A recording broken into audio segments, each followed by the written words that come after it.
2025 champions trophy খেলতে পাকিস্তান যাবে না ভারত। খবরটি বেশ পুরনো।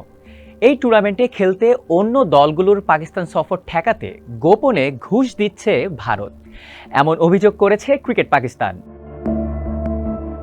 সাম্প্রতিক বছরগুলোতে পাকিস্তানের সিরিজ খেলেছে অস্ট্রেলিয়া, ইংল্যান্ড, নিউজিল্যান্ড, দক্ষিণ আফ্রিকার মতো ক্রিকেটের বড় দলগুলো।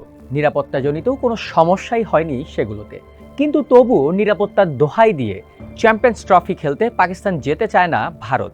শুধু তাই নয়, অন্য দলগুলোও যেন পাকিস্তানে গিয়ে ওই আসরে অংশ না নেয়, সেজন্য গোপনে সবাইকে লোভনীয় আর্থিক সহায়তা সহ আরও অনেক সুবিধার প্রতিশ্রুতি দিয়েছে ভারতীয় ক্রিকেট বোর্ড, এমন অভিযোগ তুলেছে পাকিস্তানি সংবাদ মাধ্যম ক্রিকেট পাকিস্তান।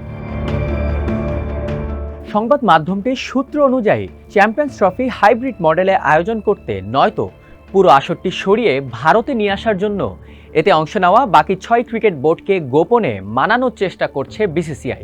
সেজন্য আইসিসির রেভিনিউ থেকে পাওয়া বিশাল অঙ্কের অর্থের বড় একটি অংশ বাকি বোর্ডগুলোকে দেওয়ার প্রস্তাব দিয়েছে ভারত। সঙ্গে আসরটি আয়োজন করতে পারলে সেখানে লভ্যাংশ থেকে দলগুলোকে আরও আর্থিক প্রণোদনা দেওয়ার কথাও বলেছে তারা।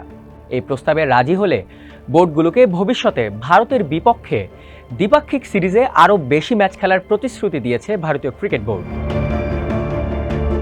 2021 সালে রমিজ রাজা পাকিস্তান ক্রিকেট বোর্ডের চেয়ারম্যান থাকাকালে চ্যাম্পিয়ন্স ট্রফি আয়োজনের জন্য পাকিস্তানের বিডকে সমর্থন জানিয়েছিল ভারত।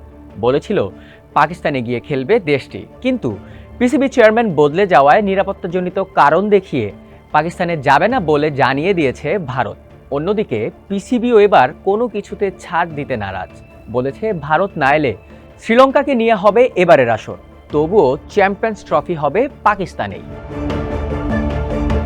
সব মিলিয়ে বিপাকে এখন বিসিসিআই, পিসিবি ও আইসিসি তিন পক্ষই।